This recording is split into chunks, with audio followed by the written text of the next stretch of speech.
Good morning, everyone. I'm Jonathan Little. Hope you're having a great day today.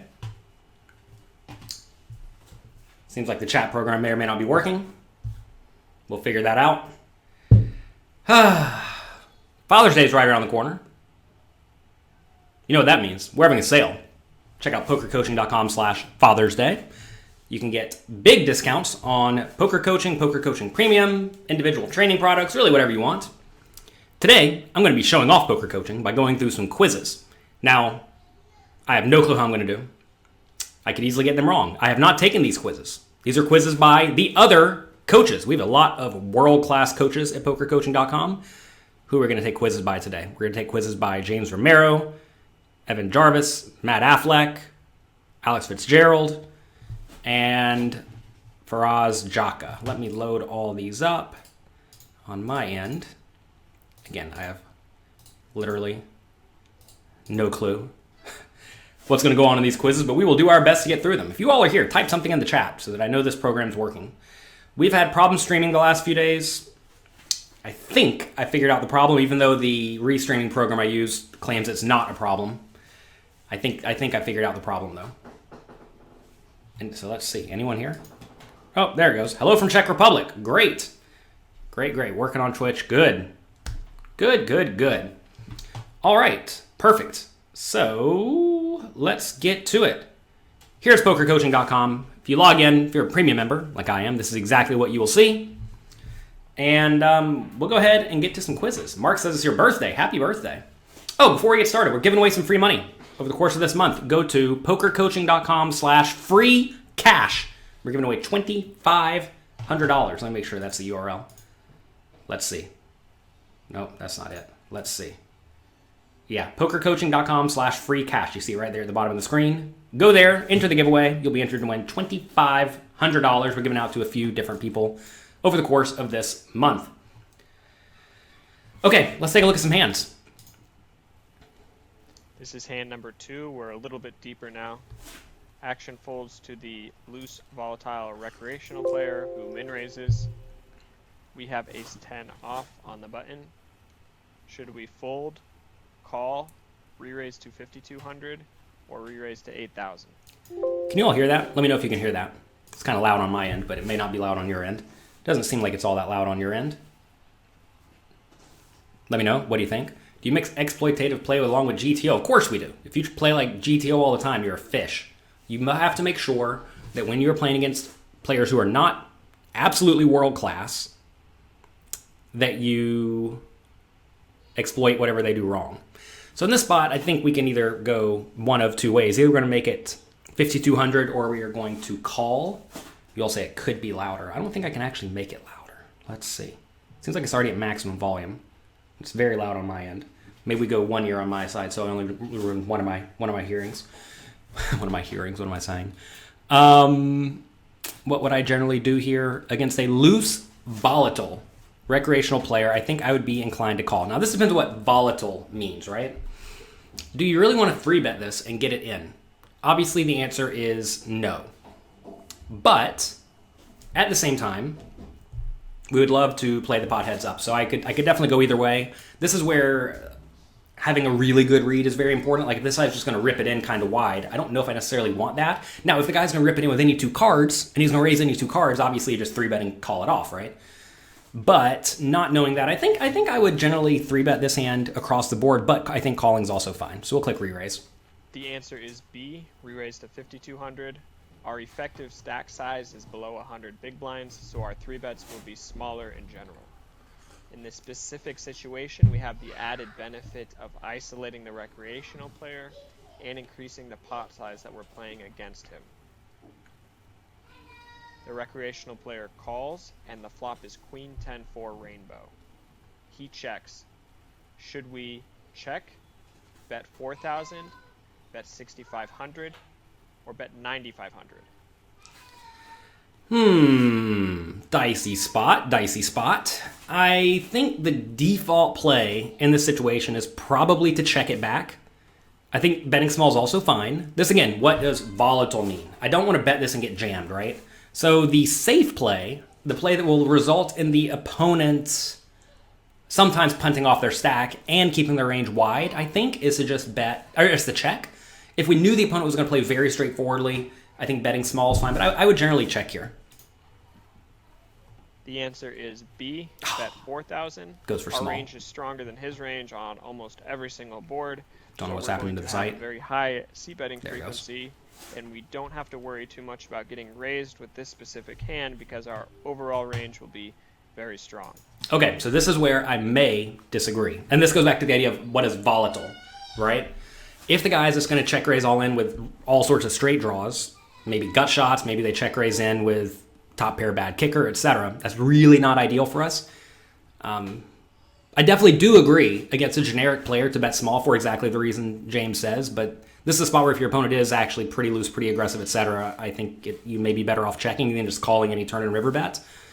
But again, this is where player tendencies are very, very important. So you can definitely go either way here, but he does go bet small, and I think that's obviously fine due to range and nut advantage.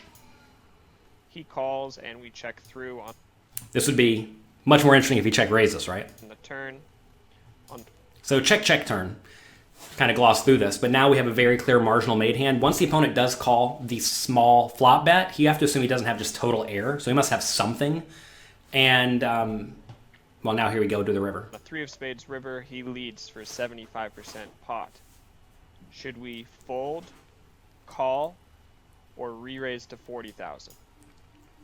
Fold, call, or basically jam when he bets 7,500 on the river. Ooh, fun scenario. While you all are thinking about what you're going to do, let me tell you about this coffee I got. They sent it to me in the mail. I'm not paid to represent this company or anything. It's called Purity Coffee. Take a look at this. It's basically a tea bag. This is perfect for little coffee mornings because on little coffee mornings, oh, I'm sorry, 75% pot. My bad, not 7,500. Good job, Peanut Flush. He bet 15K. He bet 15K. Yeah, this is just perfect. I make the water hot and I dunk this in and then the coffee's just ready. I like Purity Coffee. It's good. Purity Coffee. Way better than Keurig Machine or whatever in my opinion. Check them out. Clear call, I think. I mean, I think it'd be pretty insane to raise. The first thing we'll want to do is a range analysis of our opponent, starting with pre-flop. Based on his player type, he should have a wide pre-flop range and should be folding very little to 3 bets. He's going to be 4-betting the strongest parts of his range. On Queen 10 4-flop, when we bet 1/3 pot, he should be raising hands like King Queen off and better. And his check call range should be relatively capped. He will have all pairs and then also ace jack, king 9 suited, jack 9 suited, jack 8 suited, 8 9 suited. When the turn checks through, I think our range looks very weak, so I think he'll have a relatively aggressive river betting strategy. When he leads for 15K into 21K, our bluff catchers have to be good about 1 in 3 times to show a profit. And in this spot, I would definitely take the over on that. So I think a call would be very profitable. The answer is B. Yep, good. I like call. Seems like an easy call. Seems like we're having dropped frames again. Well, good to know. Good to know that it's not just on specific... This negates my theory of when the stream goes down. Jamie says, no issues here too. As you can see, that would be confusing. Be patient, it'll come back. It'll come back, it'll come back. We'll just wait a minute for all of you to return. I like the way this hand was played. I definitely think you have an easy check back on the turn in this situation. For everyone who's having internet problems, just wait a minute, click refresh, it'll come back. We're gonna have to figure out a way to fix this, though. It's clearly a big problem to have dropped frames, and this has been happening the last 4 streams sporadically. Don't really know why we're having dropped frames. If anyone is a streaming expert, I reset my router, I reset my modem. Maybe I should get on a different Wi-Fi. Is that the play? We're currently on 5G Wi-Fi. Maybe we try to get on a different one. This may disconnect me. I'll be back in just a second. We're going to swap Wi-Fis real quick.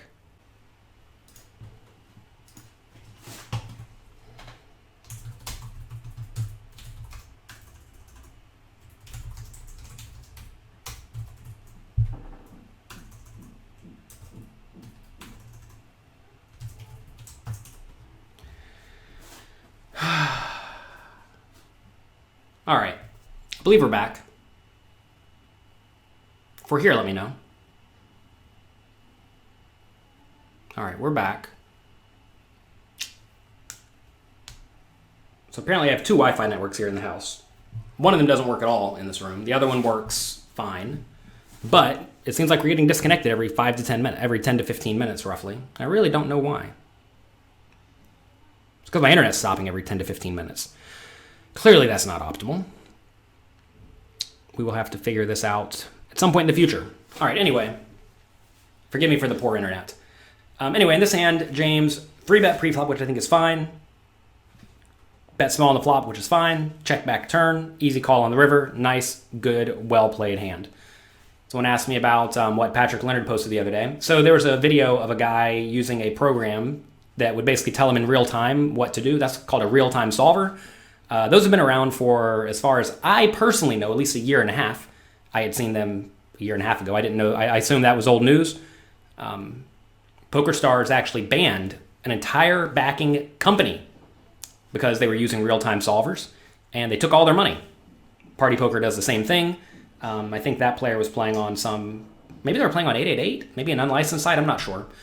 But yeah, for games that are easy to solve, that don't really change a whole lot, there are real-time solvers. And you definitely don't. This is one of the reasons why cash games are dead, right? If you look at the high-stakes cash games, they're essentially dead, and that's because people have real-time solvers, and you don't want to be playing against people who are essentially using a computer to play. For tournaments, turns out solvers are far from ideal because there are payout implications, because you're playing with various stack sizes, et cetera, et cetera. And also players in tournaments are generally just worse across the board, which means playing like a solver will not profit as much as playing good exploitative poker. So anyway, what stable was that? Gosh, it was a year and a half ago. Let me try to. I'll think about the name. I'm trying to recall it. I mean, they're defunct now. The PokerStars took all their money. Yeah, I'm trying to recall the name. I'm not sure. But anyway, this thing's been around for a long time. I mean, I know most of the backing sites were looking to develop something like this before PokerStars banned that other backing company. Obviously, so look, the poker sites are neat because if you just, they can change the rules on you at any point in time. Kind of like the U.S. government. But they can change the rules on you whenever they feel like it. And they have a list of banned programs, and in-game solvers were not banned. So that poker backing company made their in-game solver. They were using it. They were crushing the games. And then all of a sudden, PokerStars decided, oh, that seems like cheating. We're going to ban this. Even though they're cool with heads-up displays, they're cool with other stuff, they're not cool with in-game solvers. Obviously, in-game solvers are clearly not good. But again, I thought this was all known information, which is why cash games are dead, right? People ask why cash games are dead. A million reasons, but clearly in-game solvers are definitely one of them.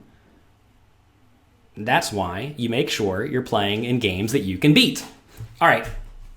If you have bad win rates, it's because your opponents are playing well. Who'd have thought? Okay, so that was quiz number 1. Nice, good, solid quiz. Let's take a look at another quiz. Hello everyone, Evan Jarvis here for PokerCoaching.com. Today we are reviewing a 1-3 no limit hold'em cash game hand that I played at Casino Niagara. In this spot, we're still pretty new in the game, don't have a lot of reads, but we do know that we have a pair of black 9s in the cutoff. Folds to us, actions on you. What should you do? Should you fold, limp in, raise to 10, or raise to 15? Raise to 10. This is an easy one. With a premium hand such as 9s in the cutoff unopened, we're playing and we're coming in for a raise. You know what Mikey McDermott said. If you got a hand that's good enough to play, it's good enough to come in for a raise. So that's what we're going to do. Whether you raise to 10 or 15, doesn't really matter. Depends on the game you're playing in. Both are fine. As long as you're not limping in here and as long as you're not folding, you're not making any mistakes and you're doing the right thing. I opted to make it 10. in this particular game. Button calls, big blind calls. Flop is deuce, tray 5, all hearts. Not exactly the ideal flop for nines, but not the worst either. Big blind checks, actions on you. What should you do? Should you check, bet half pot, or bet full pot? This is a rough one.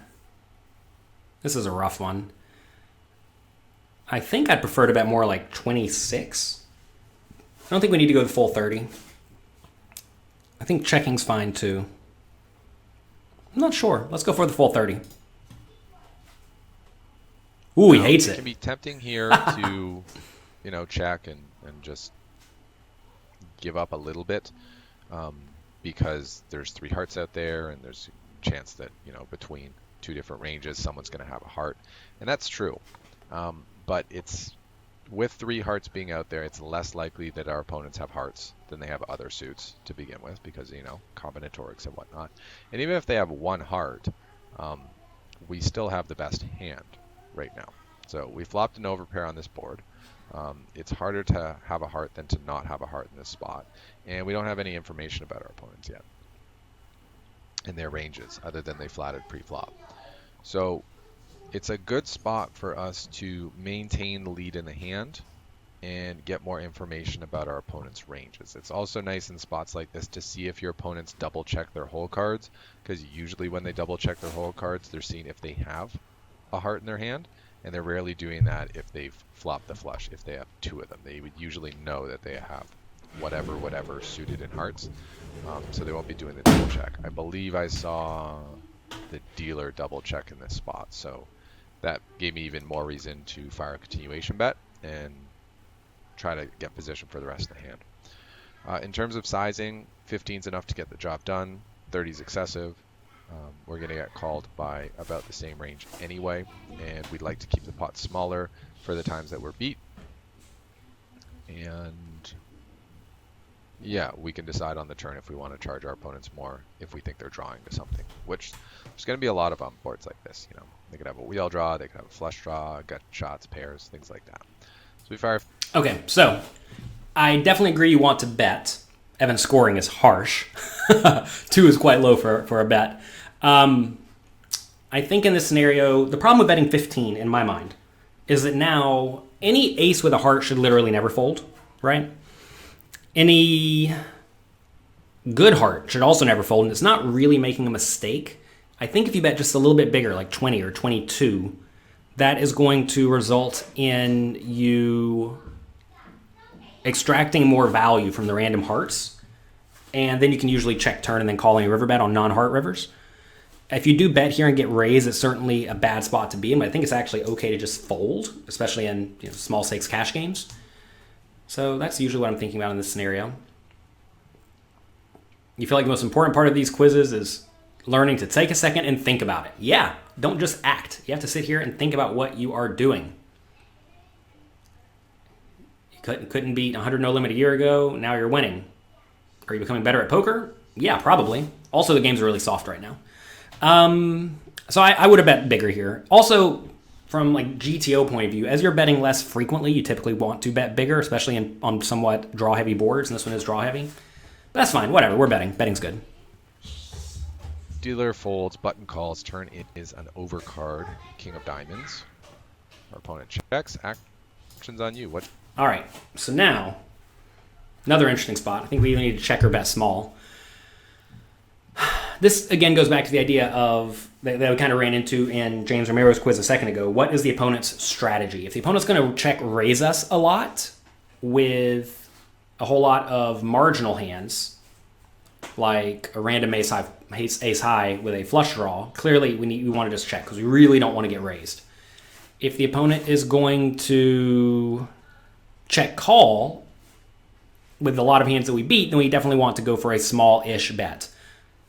We don't want to go too big here, because if we go too big here, we probably will get mostly called when we are beat. I think in small stakes games against recreational players, we probably just want to bet small, but I could definitely get behind checking. I think either play is fine. And again, it can be tempting to, play a little possum here, or play a little coy and shut down because our opponent called on this flop. But remember, it is extremely hard to flop flushes in this game combinatorically. It's extremely unlikely that when 3 of a suit come down that your opponent has flopped a flush. It's just really, really hard to do it. If you don't believe me, run the combos in Flopzilla and you'll see what I'm talking about. I think about our opponent's range for check calling the flop and not check raising. I think sets are out of the picture. There's a lot of pair plus flush draw type hands and a few made flushes that he slow played. So overall, there are a lot more hands that we're beating but that have a good amount of equity against us than there are hands that are absolutely crushing us. So for that reason, I prefer betting over checking and giving those hands a free card, because we don't even know if he's going to bluff with those hands anyway if we check behind. So we may not be inducing a bluff, but we're just giving him a free shot at drawing the winner on the river. In terms of sizing... That all does make sense. You must control your temper. I must control my temper? Yeah. You want to say hello to everyone? No, you must control your temper. Who told you that? Mommy? You must control your temper. That's right. You must control your temper. Yeah. That's from Beauty and the Beast? Yeah. Yeah. You must control your temper. That is a good lesson. Yeah. Can you say hello to everyone? Oh, you're right. Can you give me a bye-bye kiss? You're going outside? Bye-bye. See ya. You're a good boy. See ya. Have fun with Mom.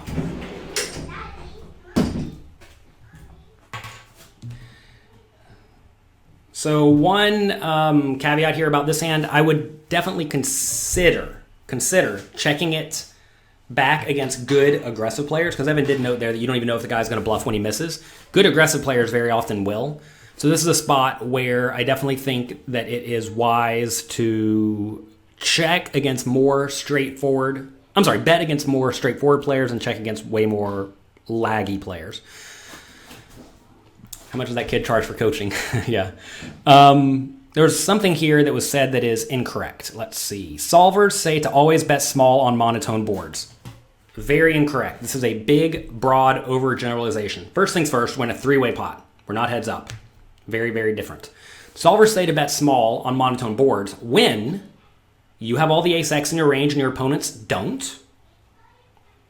Well, you have all the ace-x suited in your range and your opponent has a lot of other junk. Also, it says to do that in heads-up pots, where it's less likely for you to be against multiple people. Now, if you take a look at a normal spot where we raise and the big blind calls, now the initial raiser has all the nut flushes and all the other good flushes, right? However, if you think about this hand, we raise the cutoff and the button called.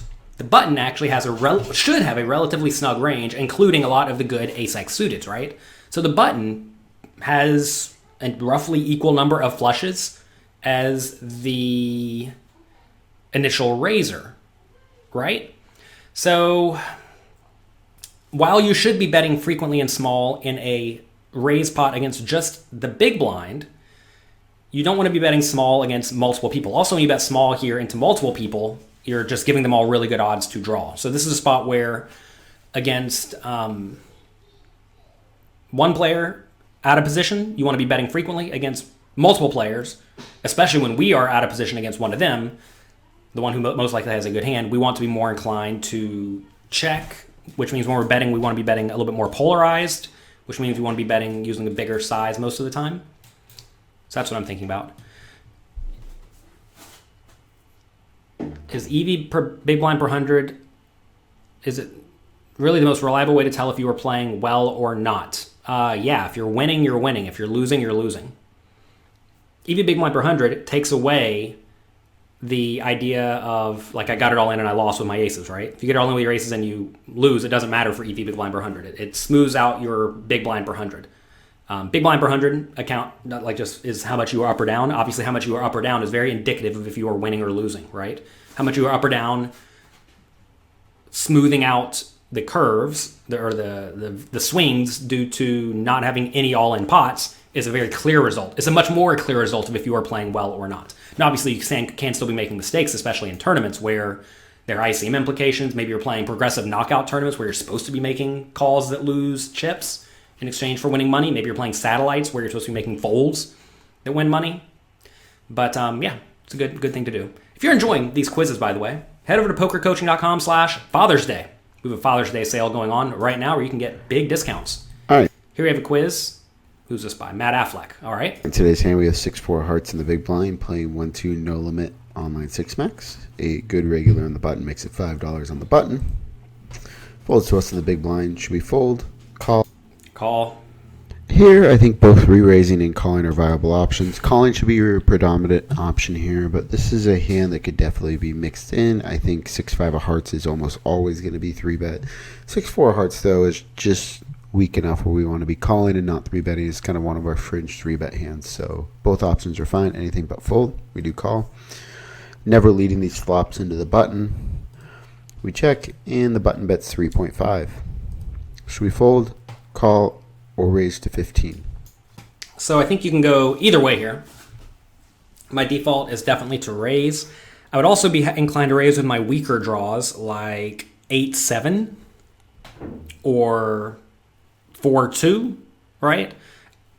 We can go either way. I mean, like, it's certainly reasonable to make either play. I typically just raise, though.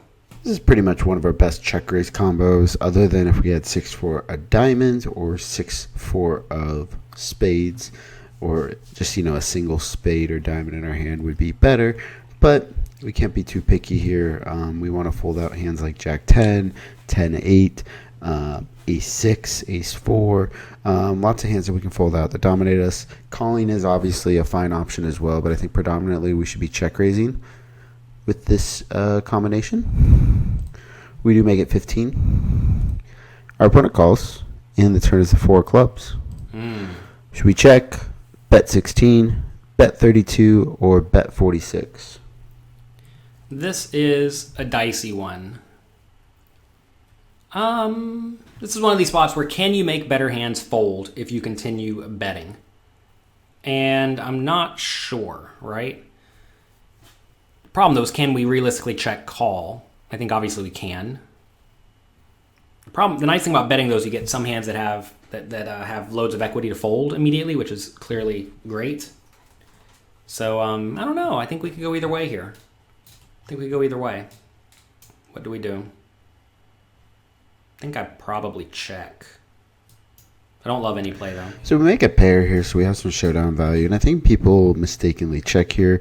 This card is just really good for our range. Most of our check raise range is going to be made up of straight draws and gutters below the 9. So hands like 7-6, Ace Deuce, Ace 4. Hands like 5-4 and 3-4 suited are going to check raise at some frequency. So we make a lot of really good hands for this, and it doesn't improve our opponent's range too much. So this is pretty much going to be a pure bet for us. I think since we have such an equity advantage on this card, we can bet like the smaller size. Would bet 80%, $32. I think is a good bet here. You can overbet here, but we still want to bet with hands like 3s, 4s, 5-4, even a hand like Ace 9. We want to keep betting with here, so I don't want to bet too large, and I don't want to uncap my range, so I prefer not to check very often here on this card. That definitely does make sense. So look, these are spots where if you're betting with, everything, then obviously you're just going to bet with everything.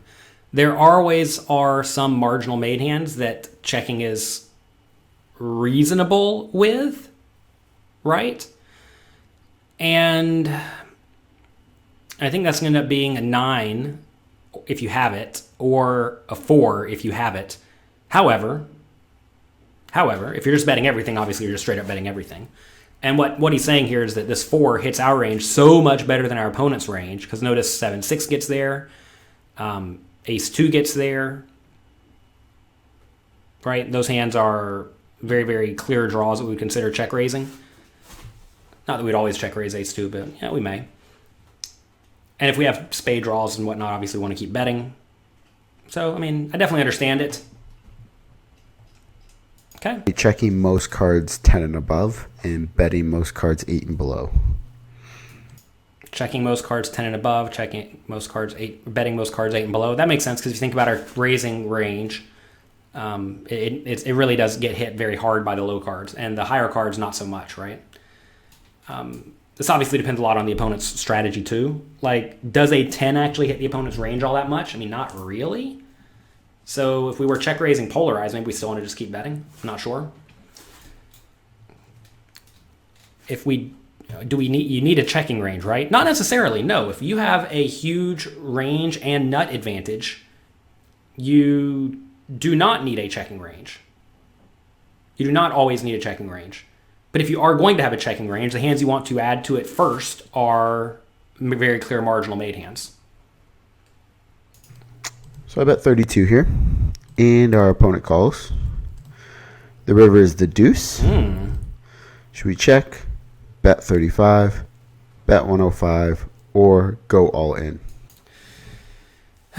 So, look, this is one of these interesting spots where we would love to be able to make big bets. Will the opponent pay off a big bet, though? That's the problem. This is where we have to... I mean, look, we're against a good reg, so I guess we probably want to go... I mean, I don't even know. Wish we had one of those in-game solvers right now. It would tell us what to do. The problem with jamming is that it's pretty hard to get called, right? Same thing with betting big. It's pretty hard to get called. The nice thing about betting small is that we could conceivably get jammed every once in a while by a bluff. Not that I think it's going to happen all that often. And we can get hero called by a random 9. So I definitely think betting big against recreational players is quite bad here, because I think most of them are just going to fold unless they have exactly an ace or a 6. I'm not sure. I think my default would be to bet small. And that's because it's kind of hard to come up with a whole lot of air that we're going to have. I'm not sure. You say only 3/4 pot left. No, we have $148, and the pot is $105. I think I'd go small. Obviously, we river a really good hand. We're just deciding how we want to proceed. And I think it's a pretty clear go all in. Our range is going to be really polarized betting here for a... Like we said, we do have the random 8-7 sticking around, right? We have the 8-7. What other bluffs do we have? We have like 10-8 of diamonds, maybe. Certainly are some hands that we could have. We have some busted spade draws. So look, this is one of these spots where as you have more and more bluffs, you want to be going big. The problem I'm running into here is that a lot of the random bluffs end up with like 2 pair on the river, which are kind of good. They end up with a ace high straight, which we definitely don't want to jam, I don't think. So I'm not sure we have enough bluffs here to justify a big bet, but maybe we do. Maybe we do. A 6 or better. And most of our bluffs are going to want to be an ace to fold out chops. And basically we have so much 6x because, like I said before, we check raise a lot of cards, combinations 8 and lower here with gut shots and stuff. So we end up with a lot more 6x than our opponent. Hands like ace-6 with the ace of spades, for example, where we show up with 3-6 of diamonds here. We could check raise on the flop. We show up with 5-6 Are we check raise an ace of spades 6? I'm not so sure. Diamonds. Our opponent could have 5-6 of diamonds. That would make sense. But like the 3-6 of diamonds or the ace of spades 6, our opponent might not have. We show up with a lot of hands here.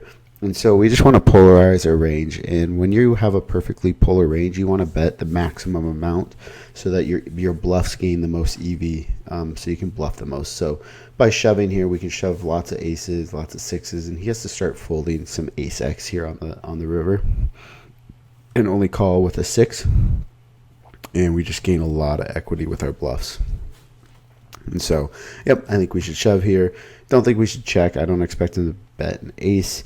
And I don't, he shouldn't raise an ace if we bet small here. So, the large. I definitely think checking would be very bad. So, Matt said he should not raise an ace if we bet small. I agree. But he may raise with some bluffs if we bet small. Like a 9 if he has it. Or like pocket 7s if he has it. Which size should be used. And we get called. And don't see his hand. So, yeah. That's good. That's lucky. Yeah, I mean, so look, all the points Matt makes are accurate. The question is do we have lots of bluffs at this point? And I suppose we do have a decent number of spades, so it probably is okay to jam with the 6s. If we are lacking spades, because we're only check raising the bad straight draws on the flop, notice a lot of the bad straight draws got there one way or the other. So this is a spot where, depending on our check raising range on the flop, that's going to heavily skew our river range one way or the other. Because we have a whole lot of busted spades, obviously we want to be jamming the river. If we have almost no busted spades, because we check call a lot of those on the flop, then we have to be a little bit more careful. Also, we have to ask, do we want to play roughly GTO? Now, here we have 6 max online cash games against a good reg, so if there is a time to be playing GTO, this is it. So you're going to want to be betting big, but against most recreational-ish players in smaller stakes games, I would generally recommend the smaller size, so I don't think they're going to hero call you as often as a good player will. Hey guys, Nice hand, though. So in this hand, you're in a $66 40K guaranteed online. You have 8-5 of spades on the button. The villain is the hijack, who has been a loose regular, although you haven't seen anything super fancy. Your stack is 21,611. Blinds are 225 450 with an ante of 50. Pre-flop, would you like to fold, call, raise to 2963, or raise to 3264? This is Alex Fitzgerald. I would fold. I do not like folding here, as you guys have probably gathered watching my quizzes. There's a couple different ways people can defend against a light 3-better. 1, they can check raise more on the flop. 2, they can donk lead more on the flop. 4, they can 1, they can check raise more on the flop. 2, they can donk lead more on the flop. 3, they can 4-bet more pre-flop. All of those are fine options. Everybody else takes the 4th option, which is they just try to call down perfectly. If you ever read The Theory of Poker, which is 20, 30 years old now, they explain perfectly why calling is not a recipe for winning poker. There's only one way to win. You have to be right. Whereas with what we're doing right now, if we 3-bet, there's a number of ways that we can make money. If we c-bet, we could get high cards to fold out on the flop. The vast majority of the time our opponent is going to have high cards, especially given that everybody raises everything and flats everything now when they're 3-bet. The other way we could win is if we hit our hand, we get to decide how many betting rounds there are. If we don't like the flop, we think the flop is more advantageous to our opponent than it is to us, we can check and make this a 2-street post-flop game. We can get a 4-card flop as opposed to a 3-card flop. We get to decide how many cards on the board we get to see, because at this time in poker history, Bill and 50, the field checks the flop 99% of the time. So that the fact you're working with a 4-card flop and he's working with a 3-card flop, that right there makes 3-betting much more attractive. So when he's missing, you're picking up the pot. When you're hitting, you get to decide how many streets there are. And when you miss, you're allowed to give yourself free cards. It's very unlikely someone's going to cold 4-bet you. It just, at this time in history, people just aren't really into that. You have one of the weakest hands you could possibly get away with this. Like 8-4 suited, you should probably drop. But I think we should really run it here. I think as far as how much you should make it, I think 29.63 is good. It seems that the smaller bets tend to piss people off a little bit more. So you do see people accidentally playing better when you more or less 2x it. So they start check raising and donk betting and doing all those things, which is great. But right here, I think this is what you want. And if you said fold, that's normally what you should do. So we raise, he calls, and we get this board. So here, should we check? Should we bet 2,777? Should we bet 3,777? Or should we bet 4,777? All right. This is a tough spot. See, we're having streaming issues again. Don't worry, I will be calling, I don't even know who does my internet. We'll be calling whoever does my internet as soon as we're done here. What do we do? This is one of these boards that should connect decently well with the opponent's range. So, in theory, I think we want to be betting a little bit bigger than normal. This is a spot where maybe Alex says medium. If I had to pick what I would do 2777. But I think Alex is going to do 3777. So which one do we click? Let's do 3777. So something I've been working Got on it. with you guys is, first, I give you guys some hard and fast rules that a lot of people don't really think of, and I find they help people, which is, hey, get a heads up in position versus these wide capped loose ranges, you'll make money. That's the basics. Anybody with that edge can make money at no limit hold'em. When you bet on the flop, what are you betting for? To fold out high cards. After you bet and somebody calls you, what do they have? Most likely pairs. It's the easiest value hand to have. People tend to raise with their two pair or better, they tend to call with their pairs, and they tend to fold their high cards. So we start with these generalizations. I teach you guys these generalizations because I want you to start with a framework, and then I can work on the subtleties. What boards should we back off on and decide, hey, I'm taking 4 cards on this flop, not 3. Give me a free card. We are worried about any board with 2 cards 9 or higher. 2 cards 9 or higher is not what we're looking for, right? Just because people tend to raise and call with high cards, not medium cards, not low cards. When there's low card boards, when there's medium card boards are just 1 high card and a couple low cards, we're really likely to pick that pot up. Now that I've started with that, I can talk to you about not all boards with 2 high cards, 2 cards 9 or higher are created equal. If this board were Ace King X, that would be a much worse board. King 9-4 isn't as bad, especially with that nice little 4 spades, which could give us a little something on the turn. So what we'll do here, so if you said bet 2,077, I think that's a fine bet.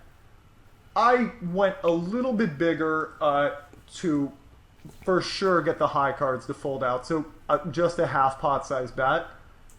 I thought because it was a 3-bet pot and just due to my stack size, a half pot would have the same gravitas as, say, a 2/3 pot bet would normally get.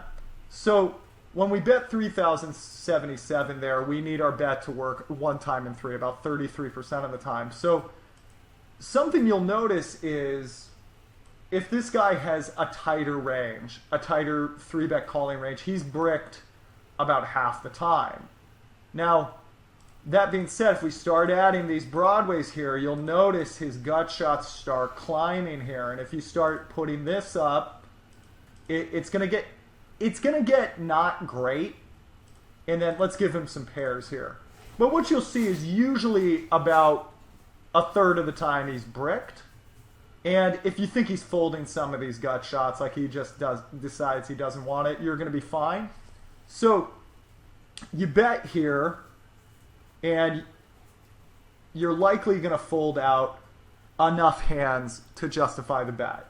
There's a good shot you might get. Right now, I'm just saying he calls with every single pair, right? Which is probably realistic. He probably calls with 5s. But if he folds 5s, 6s, sweet, you're making money. If he folds some gut shots, sweet, you're making money. And let's say he calls you. You're not playing with Butterfinger wrappers. Like your 8-5 of spades, as odd as it sounds, does have some equity. So, and you're going to most likely get to see the turn and river now, so you're most likely fine here. If you wanted to go for the smaller bet, I like that too. I just thought, just due to my stack size, this was more like in the moment. I thought like just due to how short I was getting, just possibly I could get him to fold his gut shots in like 5s and stuff like that. So, but if you said 2-7-7, I like that as well. So we go ahead with that and it fails. Sweet. And the turn is the Queen of Clubs. And he checks to us. What would you like to do here? Would you like to check? Would you like to bet 5,801? Would you like to bet 10,500? Or would you like to move all in? What a nasty spot, huh? So, goodness gracious, what do we do? We have no equity, 0%. We do have Butterfinger wrappers now. Should we... So look, do we have any better bluffs? what bluffs do we have here? Well, clubs, right? Clubs are a very clear bluff. If we have 8-5 of spades, we have 8-5 of clubs. So we're going to have some number of club hands that are very, very clear bets. We probably want to be betting kind of big. If we had queen jack, I don't think we necessarily need to bet with that. If we had 10-9, I don't think we need to bluff with that. It's kind of like that previous Matt Affleck scenario. Like, if we have a lot of bluffs, we should just be going big with some of the hands, or perhaps a lot of the hands. If we don't have very many bluffs, though, we can go for a smaller size. And this might be one of those spots where we don't actually have a whole lot of bluffs. I'm not sure. I would personally check and then fold. But what would Matt Affleck do? No, this is not Matt Affleck. This is Alex Fitzgerald. What would Alex Fitzgerald do? He probably goes small. He probably goes 5,800. I think I would check, though, and just lose. So typically when I'm teaching people poker just to start, I start with some adages, which is going to keep them safe and help them make a little money, because it's just like, all right. He goes on about this for 7 minutes. If you want to watch it, go to PokerCoaching.com, click the quiz. This is quiz number 900. We're not going to go through a 7-minute spiel. I like the I don't mind a small bet. So bet's going to get the opponent to play very straightforwardly. I do not like all in at all, because you have literally no equity. You really don't want to be doing a whole lot of no equity bluffs on the turn. Your turn bluff all ins should be pretty much reserved for semi bluffs that have some equity. One more quiz. Welcome to This quiz is Faraz number Jaka. 12. If you have not done quiz number 10 or 11, I'd like you to go back and take those quizzes first. What I've done is we are running the same scenario over and over again, where the under the gun +1 player opens off 60 big blinds and gets flatted by the cutoff. And we're doing it from the villain's perspective, and now back to the opener's perspective. The last time here we had ace queen. This time we have kings. And the idea is, by putting ourselves in the same scenario with different hands, it kind of helps us understand how this spot plays, rather than trying to memorize a particular scenario. So yeah, please go back and do that if you haven't played those already. If you have, then you are in the right place. You raised 2.4 big blinds off 60 big blinds, got flatted in the cutoff. The flop comes 6-4-2 rainbow, and our options here are going to be to check, to bet a third of the pot, 2.2, to bet half pot, 3.6 big blinds, or to do a large bet of 5 big blinds. All right, I think I would go 3.6. Looks like we're dropping a frame or two. We'll hang out. We'll wait a second. Don't worry, we're going to call Verizon as soon as we're done here. Yeah, you'd think we'd have T-Mobile the way it's acting up.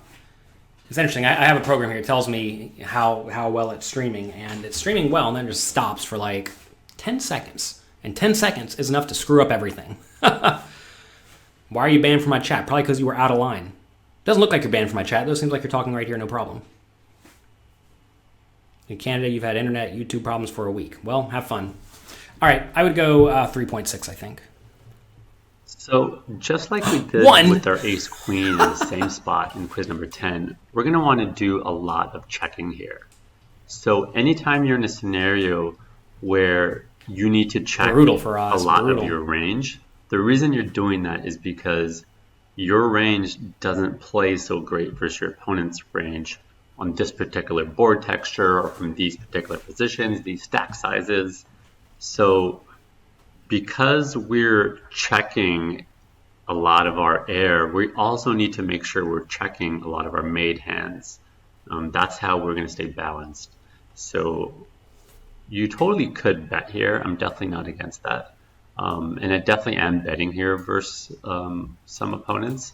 So when we do bet, we need to go with the larger sizing of 5 big blinds.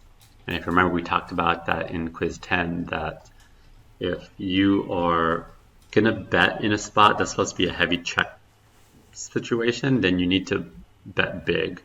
The idea is that our opponent is going to be floating us with, a lot of just, king high, queen high, 10 jack suited, ace highs. anything with the backdoor flush draw, because they have this big positional advantage that when we're this deep stacked. So we want to make sure we don't give them too great of a price to do that with our entire range. So that's why when we bet big here, but I'm really not betting that often. I'm checking very high majority of the time. So we made a check. Our opponent does a 1/3 pot C bet of 2.4 big blinds. So it's right back to us. And our options are to call, to raise 3 times their bet, to raise about 2.5 times the bet to 7 big blinds, or to do a larger check raise of 8.5 big blinds. All right, so one thing I would say here, if we were against the button instead of the cutoff, button calling range should be a decent amount wider than cutoff calling range. And I think that's going to make this board a little bit better for button than cutoff. I think cutoff's going to have a whole lot of high cards and pairs. So I'd be more inclined to check against button is what I'm saying in this spot, I think. That said, what do we do here? We probably put in the raise. Maybe Faraz likes call. If you're check calling ace queen, you probably want to protect it by check calling good pairs too. I think I would go for raise though. You can check if you're checking here a ton.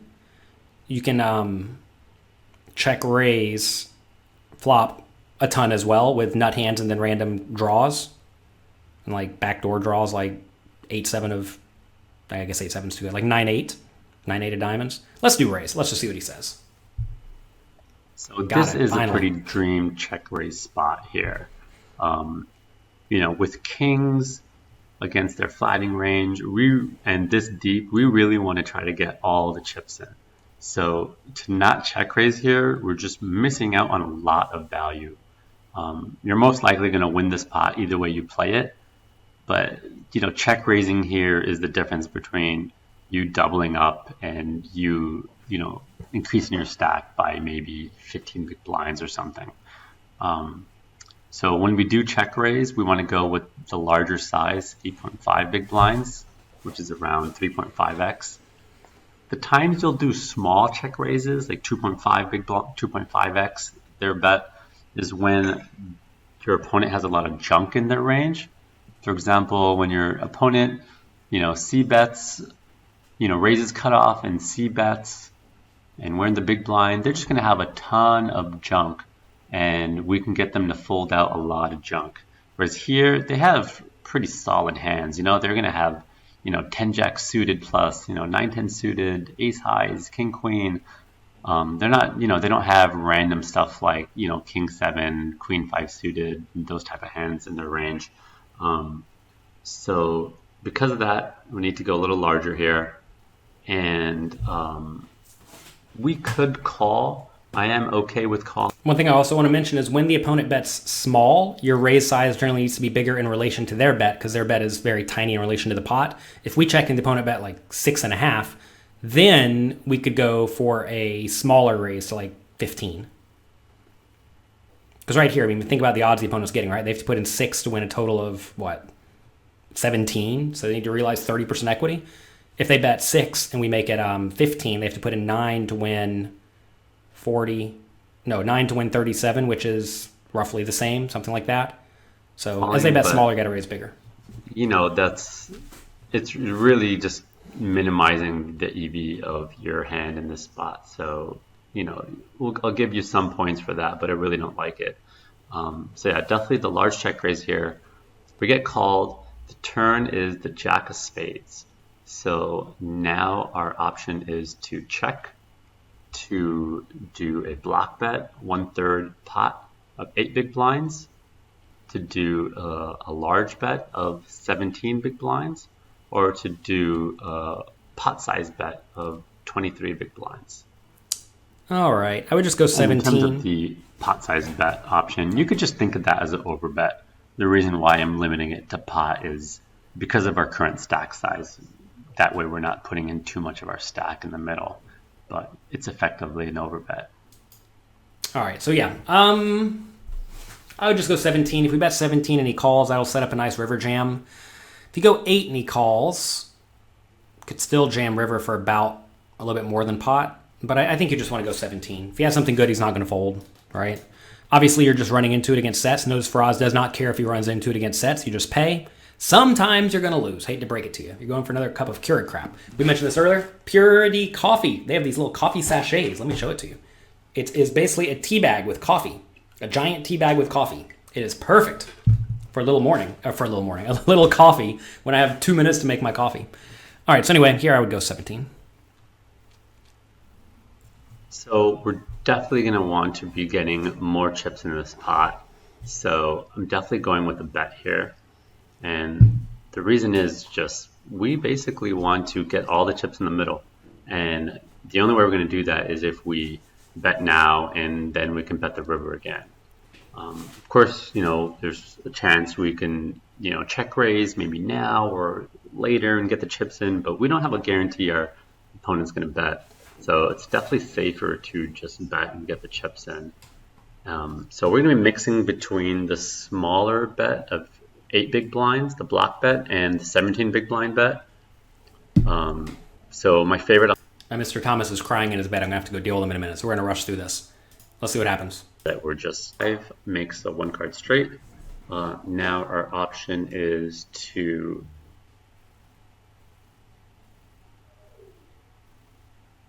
So sorry, I'm going to go ahead and skip the quiz in this spot and just go for a check. I think that's... Very bad river here. Obviously got to check. Pretty common line. Most players kind of know to take there to check when all that gets there.